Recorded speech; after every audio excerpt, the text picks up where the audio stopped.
The gruesome finale photograph, copyright Mark Lader by Jake Bueller. A giant coconut crab has been filmed stalking, killing and devouring a seabird. It is the first time these whopping crustaceans have been seen actively hunting large backboned animals, and suggest they might dominate their island ecosystems. Coconut crabs, Birgus latreaux, also known as robber crabs, are an imposing sight. They can weigh up to 4 kilograms, as much as a house cat, and sport legs that span almost a meter. This makes them the largest invertebrates, animals without backbones, on land. The crabs live on coral atolls in the tropical Indian and Pacific Oceans. They are renowned for their tree-climbing abilities and taste for coconuts, which they crack open with their powerful claws. They do sometimes eat meat, but until now it was thought that they only obtained it by opportunistic scavenging. Advertisement. Between January and March 2016, Mark Lader of Dartmouth College in New Hampshire visited the Chagos Archipelago, a remote series of atolls in the Indian Ocean. Chagos is ideal for studying coconut crabs. It is in pristine condition, is surrounded by one of the largest marine reserves on Earth, and has lots of coconut crabs, making them easier to find and observe. Attack of the killer crab. One night, Lader saw a coconut crab slowly climb a tree, and so he began filming.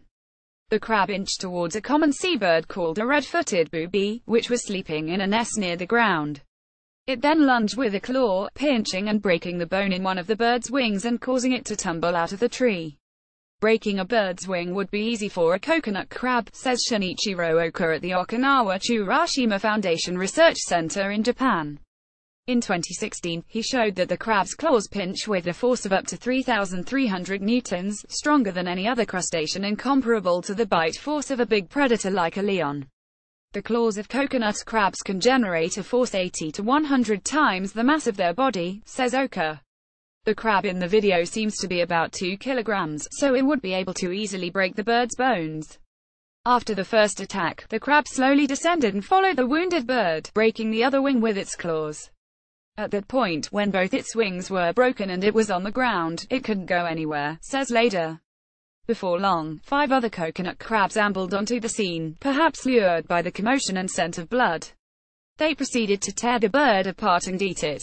It was pretty gruesome, says Lader.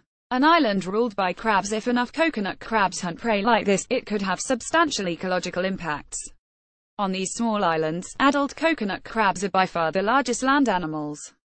They may rule through an island of fear effect. Seabirds may avoid islands with lots of the crabs, to avoid getting themselves or their progeny eaten. In line with this, surveys Lader carried out showed that if coconut crabs were living on an island, birds were less likely to, and vice versa. In areas where these guys are present and abundant, it would be a smart move, especially among ground-nesting birds, not to place eggs there, he says. There may be a flip side to this called a priority effect. If an island already has lots of seabirds, coconut crabs will find it hard to colonize, as they start off small and vulnerable. If you have a bunch of birds there, it's going to be very hard to get bigger because they are going to eat you, says Lader. He now plans to set up remotely activated cameras at entrances to the crabs' burrows. This should reveal what the crabs drag back to eat and how often they hunt birds. Journal reference Frontiers in Ecology and the Environment, DOI 10.1002 Phi.1730. More on these topics: biology, birds, ecosystem, invertebrate predators.